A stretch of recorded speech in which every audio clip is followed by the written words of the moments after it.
오늘 요한복음 6장 63절 말씀을 통하여서 우리를 살리는 말씀과 성령의 역사라는 제목으로 말씀을 나누겠습니다. 먼저 요한복음 6장 63절 함께 읽도록 하겠습니다. 살리는 것은 영이니 육은 무익하니라. 내가 너에게 이른 말은 영이요 생명이라. 같이 기도하겠습니다. 하나님 아버지 감사합니다. 지금 이 시간 성령으로 충만케 역사하여 주옵소서. 우리 마음과 생각과 영혼 속에 하나님의 말씀이 생명의 말씀으로 붙잡아지며 심겨지며 뿌리내려지며 체질이 되는 응답의 모든 문들이 열리게 하여 주옵소서. 예수님이 그리스도 되신 이 비밀을 사실적으로 깨닫고 알 수 있는 은혜를 허락하여 주옵소서. 감사드리며 살아계신 예수 그리스도의 이름으로 기도합니다. 아멘. 먼저 왜 예수 그리스도가 이 땅에 오셔야 되는지에 대한 부분을 우리는 확실한 답을 갖고 살아야 되겠습니다. 우리가 잘 아는 말씀에 누가복음 2장 10절 11절을 보면 천사가 이르되 무서워하지 말라 보라 내가 온 백성에 미칠 큰 기쁨의 좋은 소식을 너에게 전하노라 오늘 다윗의 동네에 너희를 위하여 구주가 나셨으니 곧 그리스도 주시니라. 우리는 예수님이 오신 이 사건이 가장 우리에게 큰 기쁨의 좋은 소식, 복음의 소식인 것을 확실하게 붙잡아야 되겠습니다. 왜냐하면 우리에게는 구주가 필요합니다. 우리를 죄에서, 사망에서, 사단의 권세에서 구원할 구세주가 필요하고 또 구원주가 필요하다는 것입니다. 근데 그 일을 위해서 그리스도 대신 예수님께서 이 땅에 오셨다는 것입니다. 마태복음 1장 21절에는 아들 낳으리니 이름을 예수라 하라. 이는 그가 자기 백성을 그들의 죄에서 구원할 자이심이라 하니라 라고 말씀하셨습니다. 예수님이 구원자로 오셔서 하나님 떠난 우리에게 하나님 만나는 길을 열어주셨고 우리의 과거, 현재, 미래의 모든 죄 문제를 십자가의 보혈로 완전하게 단번에 영원히 해결해 주셨고 용서해 주셨으며 또한 모든 사단의 종된 사람들을 하나님의 자녀로 삼아주시는 모든 응답의 문을 열어주셨습니다. 그래서 그 예수 그리스도를 믿는 자, 영접한 자는 하나님의 자녀가 되는 축복을 주신 것이죠. 마태복음 1장 23절에는 보라 처녀가 잉태하여 아들을 낳을 것이요 그의 이름은 임마누엘이라 하리라 하셨으니 이를 번역한즉 하나님이 우리와 함께 계시다 함이라라고 말씀하셨습니다. 예수님이 우리와 함께하기 위해서 임마누엘을 하기 위해서 이 땅에 오셨습니다. 그래서 예수님이 오신 이 성탄절은 우리를 살리신 하나님의 가장 기쁘고 또 크신 하나님의 은혜와 또한 평화와 영광이 드러난 중요한 사건이고 우리에게는 응답이며 또 중요한 말씀의 성취인 것을 우리가 항상 붙잡고 또한 항상 그리스도의 오심을 누리고 또 매일 그리스도가 우리가 함께 하시고 우리를 위해서 오셨다는 이 비밀을 붙잡고 승리해야 되겠습니다. 그렇다면 오늘 본문 요한복음 6장 63절의 말씀을 통해서 우리는 두 가지를 먼저 붙잡아야 되는데 첫 번째는 우리를 살리는 하나님의 말씀을 먼저 붙잡아야 되겠습니다. 우리는요 그리스도의 말씀을 듣고 믿을 때에 구원을 받게 됩니다. 복음을 듣고 믿을 때에 구원을 받는 응답을 주신 것이죠. 그래서 그리스도의 복음, 말씀을 들을 수 있는 은혜를 우리에게 허락해 주신 것이 너무나 큰 축복인 것을 우리는 다시 한번 감사하며 또 하나님께 영광을 돌려야 되겠습니다. 로마서 10장 17절은 그러므로 믿음은 들음에서 나며 들음은 그리스도의 말씀으로 말미암았느니라 말씀하고 있습니다. 우리 안에 참된 믿음, 구원받는 믿음의 시작은 그리스도의 말씀, 그리스도의 복음을 들을 때 우리에게 성령의 역사로서 시작이 된다고 성경은 말하고 있습니다. 로마서 1장 16절 17절에는 내가 복음을 부끄러워하지 아니하노니 이 복음은 모든 믿는 자에게 구원을 주시는 하나님의 능력이 됨이라 먼저는 유대인에게요 그리고 헬라인에게로다. 복음에는 하나님의 의가 나타나서 믿음으로 믿음에 이르게 하나니 기록된 바 오직 의인은 믿음으로 말미암아 살리라 함과 같으니라 말씀하셨습니다. 이 복음은요 믿는 자 어떠한 상황과 형편과 또한 계층과 문제 속에 있더라도 어떠한 사람이든 믿는 자가 되면 하나님의 은혜로 믿게 된다면 구원을 받게 됩니다. 근데 그 구원을 주신 하나님의 능력이 임하게 된다는 것이죠. 그래서 복음 속에 하나님의 의가 임해서 그 속에 나타나서 우리에게 믿음이 시작되고 계속해서 믿음이 자라도록 하는 것이 이 복음 속에 있습니다. 그래서 우리는 항상 복음을 듣고 누리고 붙잡고 복음 속 깊이 들어가야 되는 것이죠. 오직 의인은 믿음으로 말미암아 살리라고 그래서 우리에게 말씀해 주신 것입니다. 베드로전서 1장 23절에는 너희가 거듭난 것은 썩어질 실로 된 것이 아니요 썩지 아니할 실로 된 것이니 살아있고 항상 있는 하나님의 말씀으로 되었느니라. 우리가 거듭난 것, 새 생명을 얻은 것, 중생한 것은 세상에 있는 방법과 또한 세상에 있는 것을 통해서 된 것이 아니라 하나님의 말씀을 통하여서 그리스도의 말씀 복음을 통하여서 우리가 이 중생의 축복, 새 생명의 축복을 받게 된 것입니다. 그런데 이 하나님의 말씀이 증거하는 내용의 핵심이 바로 복음, 바로 그리스도라는 것을 우리는 항상 잊지 말고 항상 말씀 속에서 복음을 누리고 붙잡고 항상 바라봐야 되겠습니다. 로마서 1장 2절에서 4절 보니까 이 복음은 하나님이 선지자들을 통하여 그의 아들에 관하여 성경에 미리 약속하신 것이라. 그의 아들에 관하여 말하면 육신으로는 다윗의 혈통에서 나셨고 성결의 영으로는 죽은 자들 가운데서 부활하사 능력으로 하나님의 아들로 선포되셨으니 곧 우리 주 예수 그리스도시니라. 복음은요, 요약하고 핵심을 살펴보면 바로 우리 주 예수 그리스도에 대한 약속, 소식입니다. 큰 기쁨의 소식을 우리에게 말씀해 주신 것입니다. 그래서 이 복음, 이 우리 주 예수 그리스도의 구원의 소식을, 구원의 내용을 항상 우리는 말씀 속에서 붙잡는 것입니다. 고린도서 1장 23절 24절에는 우리는 십자가에 못 박힌 그리스도를 전하니 유대인에게는 꺼리끼는 것이요 이방인에게는 미련한 것이로되 오직 부르심을 받은 자들에게는 유대인이나 헬라인이나 그리스도는 하나님의 능력이요 하나님의 지혜니라. 하나님의 말씀을 통하여서 복음을 통하여서 우리는 무엇을 전하냐면 십자가에 못 박히시고 부활하신 이 예수 그리스도를 증거하는 것입니다. 선지자 제사장 왕으로서 우리의 근본적인 문제, 창세기 3장에 시작된 하나님 떠나고 죄와 사단의 문제를 해결하신 이 기름 부음 받은 자인 그리스도 메시아를 우리가 전하고 그것을 또 말하는 것입니다. 그런데 이것이 유대인과 이방인들에게는 이상하게 꺼리끼고 싫어하는 것이고 미련해 보이는 것이지만 하나님이 예정하신 사람, 하나님이 선택하신 사람, 그래서 하나님께서 부르신 그 사람들에게는 이 그리스도의 복음이, 이 그리스도가 하나님의 능력과 하나님의 지혜로 나타나는 것입니다. 그래서 우리는 하나님의 말씀을 통해서 나타나는 이 복음, 그리스도를 항상 말하고 항상 증거하는 전도자인 것을 잊지 말아야 되겠습니다. 그러면서 우리는 하나님의 말씀으로 사는 하나님의 자녀인 것을 잊지 말아야 되겠습니다. 진짜 우리는 하나님의 말씀, 복음, 그리스도로 사는 하나님의 자녀인 것입니다. 신명기서에 보면 8장 3절에 너를 낮추시며 너를 줄이게 하시며 또 너도 알지 못하며 내 조상들도 알지 못하던 만나를 내게 먹이신 것은 사람이 떡으로만 사는 것이 아니요 여호와의 입에서 나오는 모든 말씀으로 사는 줄을 내가 알게 하려 하심이니라 말씀하셨습니다.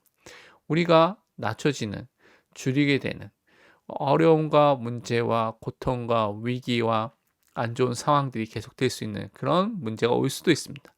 그런데 하나님께서는 그 상황 속에서 이스라엘을 광야 속에서 인도하여 주시면서 또한 그들에게 만나도 주시고 이런 하나님의 기적을 통해서 뭘 주셨냐면 이 사람들이 육신의 떡으로만 사는 것이 아니라 여호와의 입에서 나오는 하나님의 말씀으로 사는 존재인 것을 분명히 알도록 믿도록 하셨다는 것입니다.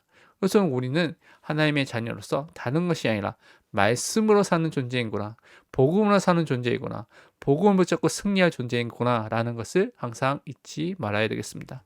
시편 19편 7절 8절을 보니까요, 여호와의 율법은 완전하여 영혼을 소성시키며 여호와의 증거는 확실하여 우둔한 자를 지혜롭게 하며 여호와의 교훈은 정직하여 마음을 기쁘게 하고 여호와의 계명은 순결하여 눈을 밝게 하시도다라고 말씀하고 있습니다.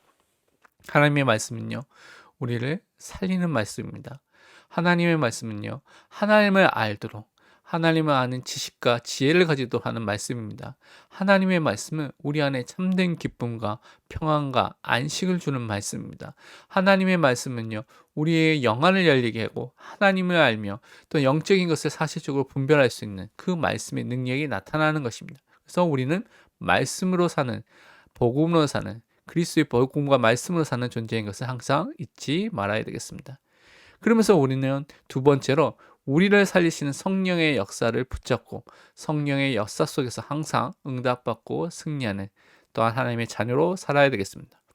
왜냐하면요, 성령 하나님이 우리를 거듭나게 하시는 중생의 역사, 새 생명의 역사를 우리 안에 시작하는 것을 또한 성경이 말씀하고 있습니다. 우리가 잘 아는 요한복음 6장 63절 오늘 읽었던 말씀을 보니까 살리는 것은 영, 성령을 말하고 있습니다. 육은 무익하니라. 우리가 살아나는 또한 거듭나게 되는 새 생명을 얻게 되는 것은 성령의 역사로만 가능한 것이지 세상에 있는 방법, 육신의 방법으로는 불가능하다는 것을 말씀하고 있는 것입니다. 그래서 요한복음 3장 5절에 예수님께서 니고데모에게 말씀하시죠. 대답하시되 진실로 진실로 내게 이르노니 사람이 물과 성령으로 나지 아니하면 하나님 나라에 들어갈 수 없느니라. 우리가 거듭나고 새 생명을 얻은 사람만이 하나님 나라의 백성으로 자녀로 살아서 그 축복을 누리며 그 하나님 나라에 들어갈 수 있는 그 사람이 된 것을 말씀하고 있습니다. 디도서 3장 5절에는 우리를 구원하시되 우리가 행한 바 의로운 행위로 말미암지 아니하고 오직 그의 긍휼하심을 따라 중생의 씻음과 성령의 새롭게 하심으로 하셨나니 라고 분명히 밝히고 있습니다. 우리의 구원은요, 우리가 행한 행위, 공로, 인간의 조건과 방법으로 가능한 것이 아니라는 것입니다. 하나님의 긍휼하심, 자비하심, 사랑과 은혜로 시작이 된 것인데 우리를 중생, 새롭게 새 생명을 주시는 이 일을 하시는데 성령께서 새롭게 하심으로써 이 일이 중생의 축복이, 거듭나게 축복이, 구원의 축복이 우리에게 임하게 된다고 말씀하고 있습니다. 근데 그것이 우리가 그리스도의 말씀, 복음을 들을 때 일어나게 되는 사건인 것을 또한 우리가 확인해 볼 수가 있습니다. 예배소 1장 13절을 보니까 그 안에서 너희도 진리의 말씀을 곧 너희의 구원의 복음을 듣고 그 안에서 또한 믿어 약속의 성령으로 인치심을 받았으니 라고 말하고 있습니다. 우리가 진리의 말씀 구원의 복음을 들을 때 그때 그 복음을 들을 때 우리 안에서 그리스도의 말씀을 통하여서 우리 안에 믿음을 시작하게 성령 하나님께서 시작하게 하시면서 동시에 중생의 역사 또한 우리가 거듭나고 또한 새로운 생명을 얻고 우리가 믿을 수 있는 그 축복의 모든 분들을 시작하게 하시고요. 그래서 약속의 성령으로 인치심을 도장을 딱 찍힘을 받아서 완전한 보증을 받은 완전한 구원의 축복을 받은 하나님의 자녀로 우리를 불러주셨습니다. 그렇기 때문에 성령의 내주와 성령의 인도 속에 우리는 살고 있고 그 응답을 누릴 하나님의 자녀인 것을 잊지 말아야 되겠습니다. 우리가 잘 아는 요한복음 14장 16절 17절 말씀 보면 내가 예수님께서 아버지께 구하겠으니 성부 하나님 말하죠. 그가 또 다른 보혜사를 너희에게 주사 영원토록 너희와 함께 있게 하리니 그는 진리의 영이라 세상은 그 능히 그를 받지 못하나니 이는 그를 보지도 못하고 알지도 못함이라 그러나 너희는 그를 아나니 그는 너희와 함께 거하시며 또 너희 속에 계시겠습니다 라고 말씀하고 있습니다. 또 다른 보혜사 진리의 영이신 성령 하나님께서 영원토록 우리와 함께 하신다고 말씀하고 있습니다. 그래서 우리 안에 영원토록 내주하시면서 함께 거하시는데 요한복음 14장 26절에는 보혜사 곧 아버지께서 내 이름으로 보내신 성령 그가 너희에게 모든 것을 가르치고 내가 너희에게 말한 모든 것을 생각나게 하리라. 우리 안에 함께 거하시는 내주하시는 이 성령 하나님께서 우리를 가르치는 우리에게 생각나는 말씀이 생각나도록 하는 그것을 통해서 우리를 인도하시고 우리 안에서 역사하신다고 분명히 말씀하고 있습니다. 그래서 우리 구원받은 하나님의 자녀는 성령의 내주와 인도와 역사 속에 살 수밖에 없는 그 응답을 우리에게 허락해 주신 것이죠. 그 응답은 어떻게 연결되냐? 그리스도의 진리로 우리를 인도하시고요. 복음을 선포하게 하시는 그 성령의 충만과 성령의 역사가 반드시 우리 삶 속에 또한 나타나게 된다는 것을 우리가 잊지 말아야 되겠습니다. 요한복음 16장 13절에 보면 그러나 진리의 성령이 오시면 그가 너희를 모든 진리 가운데로 인도하시리니 그가 스스로 말하지 않고 오직 들은 것을 말하며 장래일을 너희에게 알리시리라고 말씀하셨습니다. 우리는 진리의 성령을 통하여서 모든 진리 가운데로 인도함을 받습니다. 그 성경에 말씀 진리는 또한 예수 그리스도가 진리가 되시고요. 하나님의 말씀이 진리인 것이죠. 그래서 우리는 그리스도로 또한 말씀으로 인도함을 받는 것이죠. 또한 우리에게 말씀을 통하여서 알려줄 하나님의 뜻과 계획을 장래 일들을 우리에게 알리시고 인도를 해주신다고 말씀했습니다. 사도행전 1장 8절에는 오직 성령이 너에게 임하시면 너희가 권능을 받고 예루살렘과 온 유대와 사마리아 땅끝까지 이르러 내 증인 예수 그리스도의 증인이 되리라 하시니라 라고 말씀하고 있습니다. 성령이 임한 사람 성령의 내주 축복을 받은 사람에게는 권능, 능력의 역사가 나타나고요. 충만의 역사가 나타나면서 예수 그리스도의 증인으로 현장에 분명히 서게 되는 그 응답의 문이 분명히 나타나게 되는 것입니다. 증거를 주셔서 증인의 삶을 살도록 하시는 것이죠.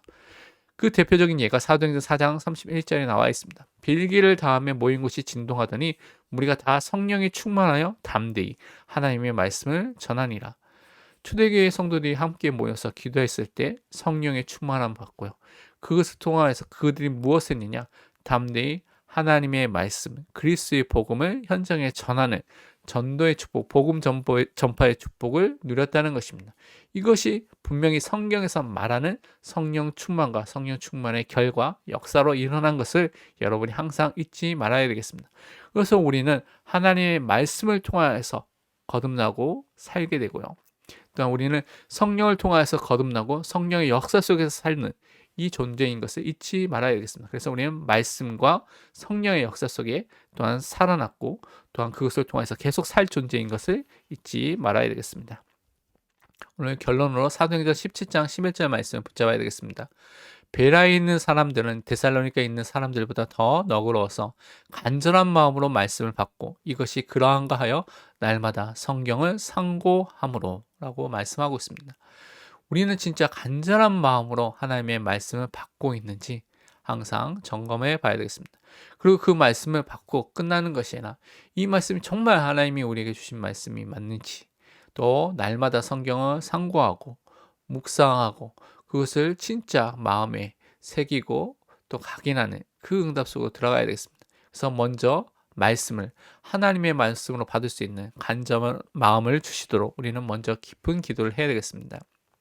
그리고 말씀으로 우리가 모든 것을 확인하고요. 말씀으로 점검하는 그 집중의 시간, 은혜의 시간, 또 나만의 또 평안한 시간, 고유한 시간을 반드시 가져야 되겠습니다. 기도하고 마치도록 하겠습니다. 하나님 아버지 참 감사합니다. 정말 말씀으로 성령의 역사 속에서 우리를 살리시며 또 우리의 삶 속에서 말씀 붙잡고 성령의 인도 속에서 살 수 있는 은혜를 허락하여 주심을 감사드립니다. 오직 예수 그리스도의 복음을 붙잡고 현장을 살릴 전도자가 되게 하여 주옵소서. 간절한 마음으로 말씀을 받을 수 있도록 은혜를 허락하시며 말씀을 상고하며 묵상할 수 있는 응답 속에 들어가게 하여 주옵소서. 감사드리며 살아계신 예수 그리스도의 이름으로 기도합니다. 아멘.